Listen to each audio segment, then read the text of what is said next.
여보, 이게 뭐예요? 왜 우리 집 등기부등본에 최수진이라는 여자 이름이 있어요? 당신이 알 필요 없는 일이야.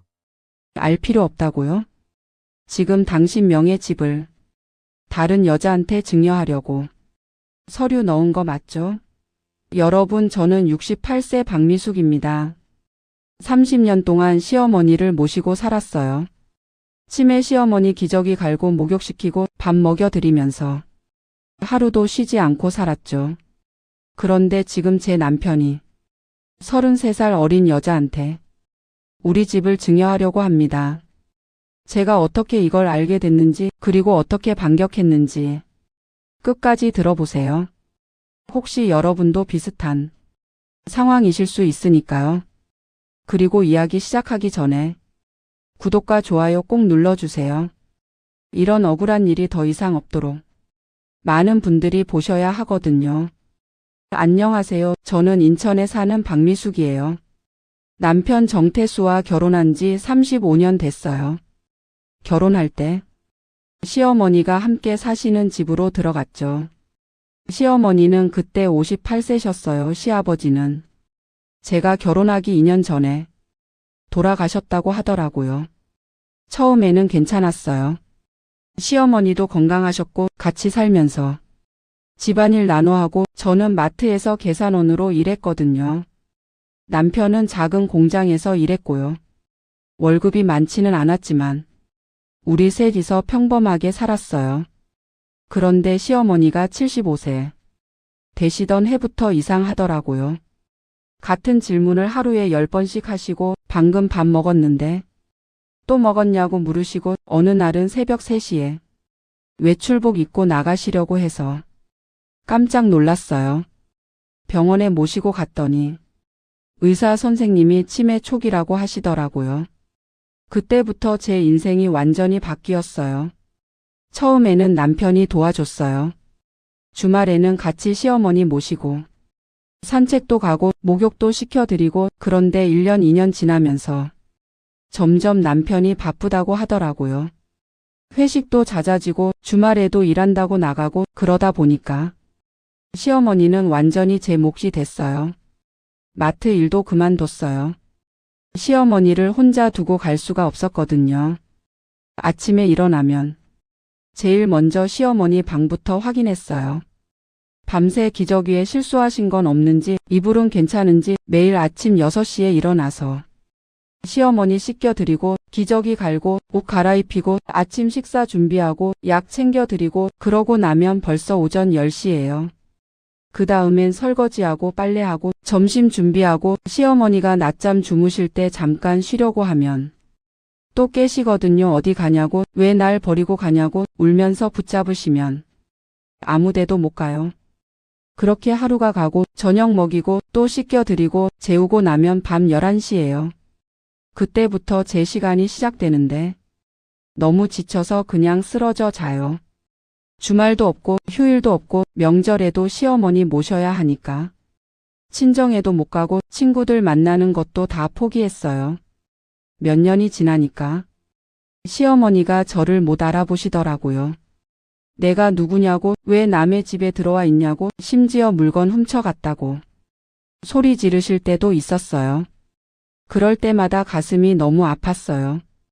10년 넘게 모셨는데 이제는 저를 도둑으로 보시다니. 하지만 어쩔 수 없잖아요. 병이니까요.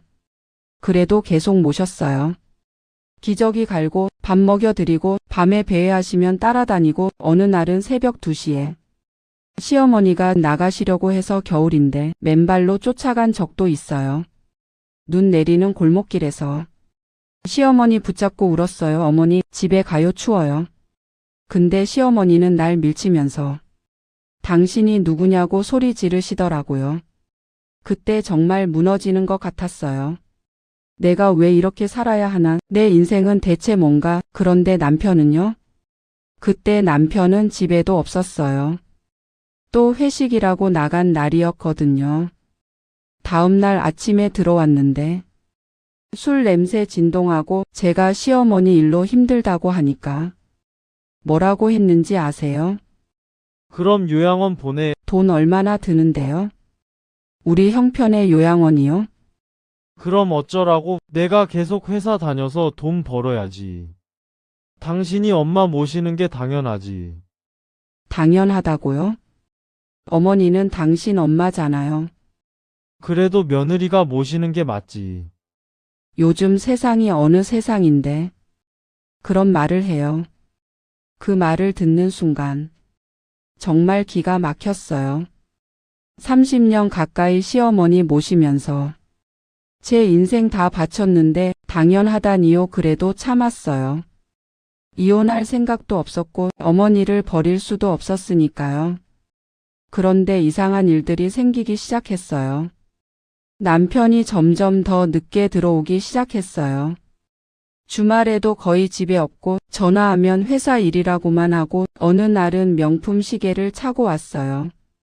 이게 뭐예요? 회사에서 포상 받았어. 포상이요? 당신 회사가 그렇게 큰 회사도 아닌데요. 그냥 받은 거야, 신경 꺼. 이상했어요. 우리 형편이 그렇게 좋지 않은데 명품 시계라니. 그리고 옷도 달라졌어요. 예전에는 작업복만 입고 다니던 사람이 갑자기 깔끔한 셔츠에 정장, 바지를 입고 나가더라고요. 어디 가요? 거래처 미팅 있어. 거래처요? 당신이 무슨 거래처 미팅을 해요? 공장 직원인데. 요즘 업무가 바뀌었어. 신경 쓰지 마. 그렇게 말하고는 향수까지 뿌리고 나가는 거예요. 이건 뭔가 이상하다 싶었죠. 그래도 확신은 없었어요. 그냥 회사 일로 바쁜가 보다 했죠. 그런데 결정적인 순간이 왔어요. 작년 11월이었어요. 시어머니가 폐렴으로 입원하셨어요. 2주 동안 병원에 입원해 계셨는데 저는 매일 병원에 가서 간병했어요. 남편은 바쁘다고. 주말에만 잠깐 얼굴 비치고 가고 어느 날 집에 잠깐 들렀다가 남편 책상 서랍이 열려 있는 걸 봤어요. 평소에는 잠겨 있는 서랍이었거든요. 그냥 지나칠 수도 있었는데 왠지 마음에 걸려서 들여다봤어요. 그리고 그 안에서 봤어요. 등기부등본이 있더라고요. 우리 집 등기부등본이요. 왜 이게 여기 있지? 궁금해서 펼쳐봤어요. 그런데 거기에 충격적인 내용이 적혀 있었어요. 소유권 이전 예정 수증자. 최수진이 누구예요? 우리 친척 중에 그런 사람 없는데. 그리고 증여라니. 남편이 우리 집을 누군가에게 증여하려고 한다고요? 손이 떨렸어요. 더 찾아봤어요. 서랍 안을 뒤져보니까 핸드폰 요금 고지서가 나왔는데 2개더라고요. 하나는 남편이 쓰는 번호고 또 하나는 모르는 번호였어요. 왜 핸드폰이 2개지? 그리고 카드 명세서도 있었어요. 제가 모르는 카드였어요. 명세서를 보니까 온통 레스토랑, 호텔, 백화점 한 달에 300만 원씩 쓴 거예요. 우리 생활비가 한 달에 200만 원인데 이게 무슨 일이지? 심장이 미친 듯이 뛰었어요. 이건 외도다. 분명히 다른 여자가 있다. 그 순간 모든 게 이해됐어요. 왜 남편이 맨날 늦게 들어오는지, 왜 갑자기 옷차림이 달라졌는지, 왜 주말에도 집에 없는지, 그리고 왜 우리 집을 증여하려고 하는지. 저는 그 자리에서 주저앉았어요. 30년을 시어머니 모시면서 살았는데, 제 인생을 다 바쳤는데, 남편은 다른 여자 만나고 있었고 심지어 우리 집까지 그 여자한테 주려고 하고 있었던 거예요. 얼마나 울었는지 몰라요. 바닥에 주저앉아서 한참을 울었어요. 그런데 울고만 있을 수는 없었어요. 증거를 확보해야 했어요. 저는 휴대폰으로 등기부등본 사진을 찍었어요. 카드 명세서, 핸드폰 고지서 전부 다 찍었어요. 그리고 남편 서재를 더 뒤졌어요. 혹시 다른 것도 있나 싶어서요. 그런데 더 충격적인 게 있었어요. 공증된 증여 계약서 초안이 있더라고요. 일자는 한 달 뒤였어요. 그러니까 남편은 한 달 뒤에 우리 집을 최수진이라는 여자한테 증여할 계획이었던 거예요. 그 집은 남편 명이긴 했지만 제가 10년 동안 마트에서 번 돈으로 같이 장만한 집이었어요. 결혼하고 15년 동안은 전세로 살다가 제가 모은 돈 5천만 원이랑 남편 돈 합쳐서 산 집이라고요. 근데 명의는 남편 앞으로만 했어요. 그때는 제가 뭘 몰랐으니까요. 그냥 남편 명의로 하면 되는 줄 알았죠. 그게 이렇게 될 줄 누가 알았겠어요. 저는 그날 밤 남편을 기다렸어요. 밤 11시가 넘어서 남편이 들어왔어요. 술 냄새를 풍기면서요. 얘기 좀 해요. 뭔데? 피곤한데. 이게 뭐예요? 저는 등기부등본을 남편 앞에 던졌어요. 남편 얼굴이 하얗게 변했어요. 그걸 어떻게 찾았어? 그게 중요해요? 지금 당신이 우리 집을 다른 여자한테 증여하려고 한다는 게 중요하지. 최수진이 누구예요? 남편이 한참을 말이 없더니 그냥 아는 사람이야. 아는 사람한테 집을 증여해요? 당신 미쳤어요? 그건 당신이 알 바 아니야. 알바 아니라고요? 이 집은 내가 번 돈으로도 산 집이에요. 내 돈 5천만 원 들어간 집이라고요. 명의가 누구 앞으로 돼 있는데? 내 명의잖아. 내 마음대로 할 수 있어. 그 순간 정말 남편을 죽이고 싶었어요. 30년을 같이 살았는데 이렇게 차갑게 말할 수 있다니 최수진이 누구냐고요? 회사에서 만난 사람이야. 회사에서요? 당신 공장 직원인데 무슨 회사에서 여자를 만나요? 요즘 사무실로 발령 났어. 거기서 만났어. 나이가 어떻게 되는데요? 33. 33이요? 당신보다 33살이나 어린 여자요? 남편이 짜증을 내면서 소리 질렀어요. 그래 젊고 예쁜 여자야. 당신처럼 늙고 맨날 시어머니 뒷바라지만 하는 여자랑은 다르다고. 그 말을 듣는 순간 심장이 멈추는 것 같았어요. 늙고 뒷바라지만 한다고요? 내가 누구 때문에 늙었는데요? 당신 어머니 30년 모시면서 내 인생 다 바쳤는데 이게 돌아오는 말이에요? 그건 며느리 도리잖아. 도리요? 당신은 아들 도리는 안 하면서 며느리 보고만 도리하래요? 나는 돈 벌었잖아. 돈 벌었으면 다해요?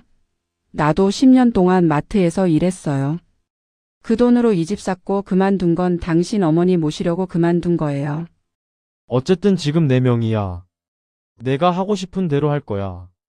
그리고 나는 수진이랑 새 출발할 거야. 새 출발이요? 그럼 나는요? 나는 어떻게 되는데요? 당신 알아서 해. 이혼하면 되잖아. 이혼이요? 당신 지금 정신이 있어요? 나는 이미 결심했어. 다음 달에 집 증여하고 이혼 서류 준비할 거야. 그렇게 말하고는 남편이 방으로 들어가 버렸어요. 저는 거실에 주저앉아서 한참을 울었어요. 30년을 어떻게 살았는데 시어머니 기저귀 갈고 밥 먹이고 목욕시키고 명절 때마다 음식 만들고 제사 지내고 내 친정도 못 가고 친구들도 못 만나고 그렇게 살았는데 돌아오는 건 이혼이에요. 그리고 집까지 빼앗기는 거예요. 절대 안 돼. 이대로 당할 수는 없어. 다음 날 아침 저는 법무사 사무실로 갔어요. 선생님, 제 남편이 집을 다른 여자한테 증여하려고 하는데 막을 수 있나요? 부인 명의가 아니면 어렵습니다. 그럼 어떻게 해야 해요? 일단 가처분 신청을 하셔야 합니다. 증여가 진행되기 전에 법원에 처분금지 가처분을 신청하면 남편이 마음대로 증여를 못합니다. 그거 돈 많이 들어요? 변호사 선임하면 몇백만 원 들 수 있습니다. 그런데 부인이 직접 하시면 인지대하고 송달료만 내시면 됩니다. 한 50만 원 정도요. 제가 직접 할 수 있어요? 네, 제가 도와드릴게요. 서류 작성해 드릴 테니까 법원에 접수하시면 됩니다. 그날로 서류를 준비했어요. 가처분 신청서, 증거 자료들 전부 다 챙겼어요. 그리고 일주일 뒤에 법원에서 연락이 왔어요. 가처분 결정이 났다고 이제 남편이 마음대로 집을 처분할 수 없다고요. 그 소식을 듣고 얼마나 안도했는지 몰라요. 일단은 집을 지켰구나. 그런데 남편이 그걸 알고는 완전히 미친 듯이 화를 냈어요. 당신이 가처분 신청했어? 그럼 가만히 있으라고요? 당신이 집 빼돌리는 걸? 이 집은 내 거야. 내 명의라고. 그래도 함부로 못해요.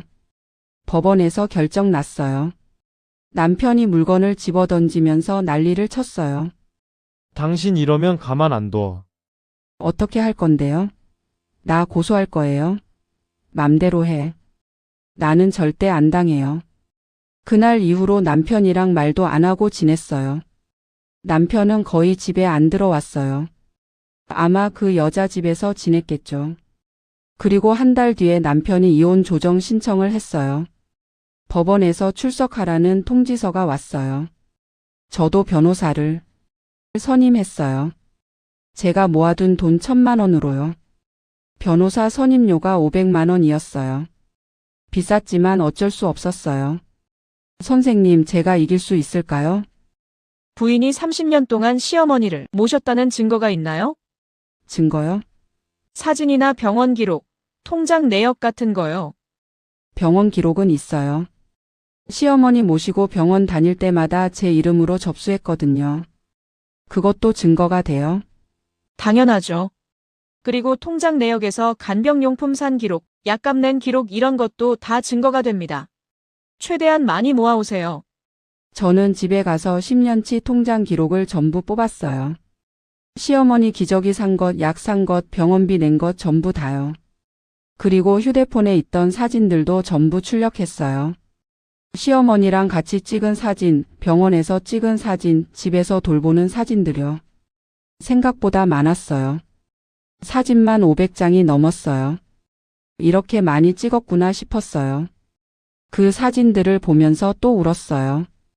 이렇게 열심히 살았는데 남편은 절 버리려고 했다는 게 너무 억울하고 분했어요. 법원 조정 날이 왔어요. 남편이 변호사랑 같이 왔더라고요. 저도 제 변호사님이랑 같이 갔고요. 조정위원님이 양측 이야기를 들었어요. 남편 측에서는 성격 차이로 이혼을 원한다고 했어요. 성격 차이요? 조정위원님이 물었어요. 구체적으로 어떤 부분인가요? 남편 변호사가 대답했어요. 오랜 기간 부부 관계가 소원했고 대화도 없었으며 각자의 삶을 살았습니다. 그래서 이혼이 합당하다고 봅니다. 그럼 부인 측 의견 들어볼까요? 제 변호사님이 서류 뭉치를 꺼냈어요. 조정위원님, 이건 지난 30년간 부인이 시어머니를 간병한 기록입니다. 병원 진료 기록, 약 구입 내역, 간병용품, 구매 내역 모두 부인 명의로 되어 있습니다. 그리고 이건 사진 자료입니다. 부인이 시어머니를 직접 돌보는 모습들입니다. 조정위원님이 서류를 넘겨보더니 남편 쪽을 봤어요. 남편분은 이 기간 동안 어머니 간병에 참여하셨나요? 남편이 대답을 못했어요. 변호사가 대신 말했죠. 남편은 생계를 책임졌습니다. 생계를 책임지는 것과 부양 의무는 별개 아닌가요? 특히 본인의 친어머니인데요. 남편 얼굴이 붉어졌어요. 그리고 제 변호사님이 또 말했어요. 그리고 조정위원님, 남편은 현재 혼인 중 부정행위를 하고 있습니다. 이 여자와 교제 중이며 심지어 부부 공동 재산인 주택을 이 여자에게 증여하려고 시도했습니다. 네, 남편 측 변호사가 놀랐어요. 증거가 있습니까? 여기 등기부등본 사본과 증여계약서 초안입니다. 그리고 남편 명의의 카드로 이 여자와 함께 사용한 내역들입니다. 레스토랑, 호텔, 선물 구매 내역이 모두 나와 있습니다. 조정위원님 얼굴이 굳어졌어요. 이건 명백한 부정행위네요. 남편분 이게 사실입니까? 남편이 아무 말도 못했어요. 옆에 있던 변호사가 당황한 표정으로 뭐라 하더니 잠시 협의 시간을 달라고 했어요. 10분 뒤에 다시 조정실에 들어왔는데 남편 얼굴이 완전히 굳어 있었어요. 조정위원님이 말했어요. 양측 이야기를 들어보니 이혼 사유는 남편 측에 있다고 판단됩니다. 부인은 30년간 시어머니를 헌신적으로 모셨고 남편은 혼인 중 부정행위를 저질렀습니다. 따라서 이혼을 하게 되면 재산분할과 위자료를 부인에게 지급하는 것이 타당합니다. 남편 측 변호사가 재산분할 비율은 어느 정도로 보시나요? 부인의 기여도를 고려하면 최소 6대 4에서 7대 3 정도가 적정해 보입니다. 남편이 벌떡 일어났어요. 7대 3이요? 말도 안 돼. 이 집은 제 명의예요. 명의와 기여도는 다른 문제입니다. 부인도 생계에 기여했고 무엇보다 30년간 시어머니 봉양은 금전으로 환산하기 어려운 기여입니다. 이게 말이 돼요. 조정위원님이 차분하게 말했어요. 남편분이 납득하기 어려우시면 조정은 계속 어렵겠네요. 재판으로 가시겠습니까? 재판으로 가면 더 불리할 수 있습니다. 남편이 입술을 깨물더니 앉았어요. 그럼 구체적인 조건을 협의해 보시죠. 결국 조정이 성립됐어요. 집은 제가 70%를 가져가기로 했어요. 시세가 6억이었으니까 4억 2천만 원이 제 몫이었죠. 그리고 위자료 5천만 원 추가로 남편은 1억 8천만 원만 가져가는 거예요. 남편 얼굴이 새하얗게 질렸어요. 그 돈으로 새 여자랑 뭘 하려고 했는데 물거품이 된 거죠. 조정 끝나고 나오는데 남편이 제 팔을 붙잡았어요. 당신 이러면 나는 어떻게 되는 거야? 당신이 어떻게 되든 내가 왜 신경 써요? 30년 동안 당신 어머니 모실 때는 신경도 안 쓰면서 미수가, 제발 우리 다시 생각해보자. 지금 와서 다시 생각하자고요? 이미 늦었어요. 당신이 선택한 거잖아요. 나는 당신한테 배신당했어요. 30년 동안 당신 어머니 모시면서 내 인생 다 바쳤는데 돌아온 건 이혼이랑 집 빼돌리기였잖아요. 그건 내가 일시적으로 정신이 없어서. 일시적이요? 1년 넘게 바람 피우고 집까지 증여하려고 한 게 일시적이에요. 변명도 웃기네요. 저는 남편 손을 뿌리치고 나왔어요. 그리고 그 길로 변호사 사무실에 가서 재산분할 절차를 진행했어요. 한 달 뒤에 집을 매각했어요. 6억 2천만 원에 팔렸어요. 생각보다 비싸게 팔렸죠. 제 몫은 4억 3천만 원 조금 넘게 나왔어요. 위자료 5천까지 합치면 4억 8천만 원이었어요. 그 돈으로 저는 작은 아파트를 샀어요. 경기도 외곽에 2억짜리 작은 아파트요. 나머지 돈은 통장에 넣어뒀어요. 이제 여생을 편하게 살려고요. 남편은요? 남편은 그 여자한테도 버림받았대요. 집도 없고 돈도 없으니까 그 여자가 남편을 찾다고 하더라고요. 결국 남편은 고시원에서 산다는 소문을 들었어요. 회사도 그만뒀다고 하고요. 솔직히 안타깝지도 않았어요. 자기가 선택한 길이잖아요. 그리고 시어머니는요? 시어머니는 재판 진행되는 동안 요양병원에 계셨어요. 이혼하고 나서도 제가 한 달에 한 번씩 찾아뵙고 있어요. 시어머니가 절 알아보시진 못하지만 그래도 30년을 모셨는데 그냥 버릴 수는 없더라고요. 요양병원비는 시어머니 기초연금이랑 제가 조금씩 보태서 내고 있어요. 어제도 다녀왔어요. 시어머니 손을 잡고 한참을 앉아 있었어요. 어머니, 전 이제 자유예요. 30년 동안 정말 힘들었는데 이제 제 인생을 살 거예요. 시어머니는 절 못 알아보시지만 그래도 제 손을 꼭 잡고 계시더라고요. 그 순간 울컥했어요. 이분도 피해자구나. 아들이 잘못한 건데 이분은 아무 죄가 없는데. 집으로 돌아오는 길에 생각했어요.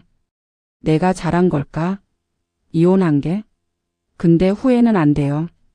만약 그때 참고 살았으면 지금쯤 집도 없고 남편도 없고 아무것도 없었을 거예요. 제가 강하게 나왔기 때문에 최소한 제 몫은 지킬 수 있었어요. 지금 저는 작은 아파트에서 혼자 살고 있어요. 좁지만 제 집이에요. 아무도 저한테 이래라 저래라 하지 않아요. 아침에 일어나서 제가 먹고 싶은 거 해먹고 TV 보고 싶으면 보고 친구 만나고 싶으면 만나고 68년을 살면서 처음으로 제 인생을 사는 기분이에요. 얼마 전에는 10년 만에 친구들을 만났어요. 미수가 너 얼굴 많이 펴졌다. 그동안 얼마나 고생했으면 이렇게 달라졌어. 친구들이 그러더라고요. 거울을 보니까 정말 제 얼굴이 달라져 있었어요. 30년 동안 찡그리고 살았던 얼굴이 이제는 조금 펴진 것 같았어요. 여러분 혹시 저처럼 참고만 계신 분들 있으세요? 헌신하면 언젠가 인정받을 거라고 생각하시나요? 아니에요. 세상은 그렇게 호락호락하지 않아요. 내가 내 권리를 지키지 않으면 아무도 지켜주지 않아요. 특히 가족이라는 이름으로 희생만 강요하는 사람들한테는 더더욱이요. 저는 30년을 참았어요. 그리고 거의 모든 걸 잃을 뻔했어요. 다행히 정신 차리고 싸웠기 때문에 제 몫을 지킬 수 있었지만요. 만약 제가 조금만 더 늦게 알았으면 어땠을까요? 집은 이미 증여되고 저는 길거리에 나앉았겠죠. 그리고 남편은 젊은 여자랑 제가 모은 돈으로 잘 살고 있었을 거예요. 생각만 해도 끔찍해요. 그래서 여러분께 말씀드리고 싶어요. 의심스러우면 확인하세요. 남편 서류, 통장, 휴대폰 가능하면 다 확인해 보세요.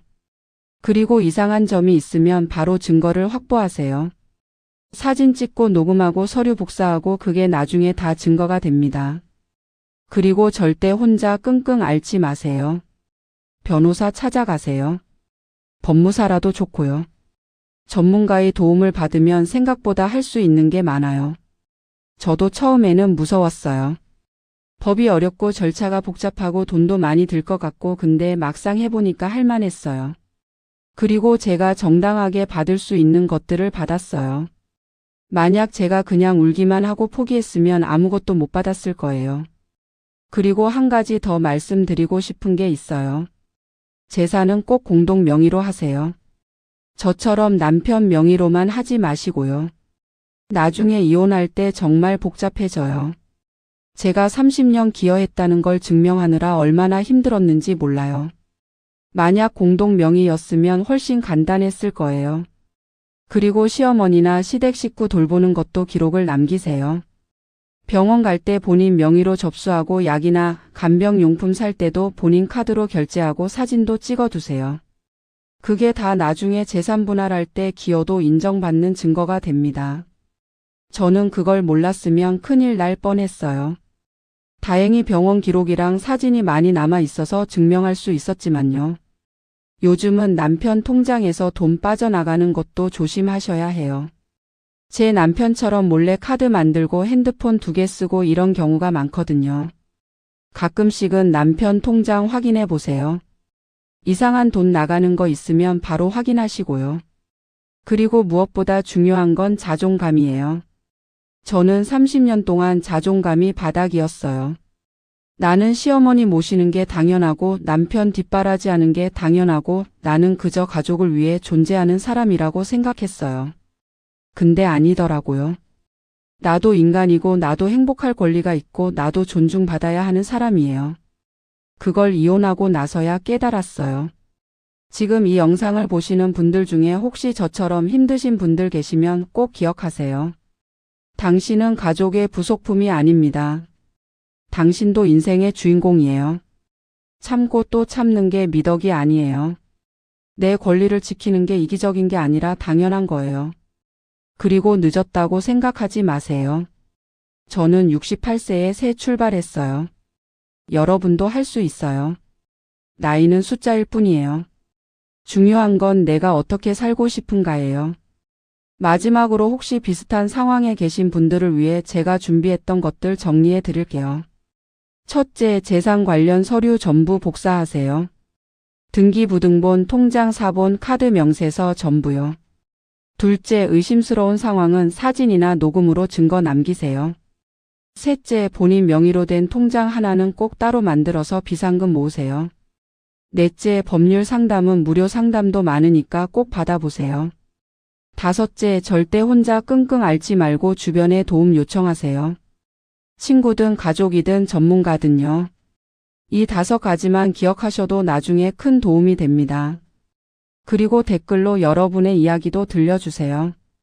혼자 힘들어하지 마시고 같이 이야기 나눠요. 우리 서로 힘이 되어 줄 수 있잖아요. 구독과 좋아요도 꼭 눌러주시고요. 이런 억울한 일이 더 이상 없도록 많은 분들이 이 영상을 보셨으면 좋겠어요. 오늘도 제 이야기 끝까지 들어주셔서 고맙습니다. 여러분 모두 행복하세요. 힘내세요.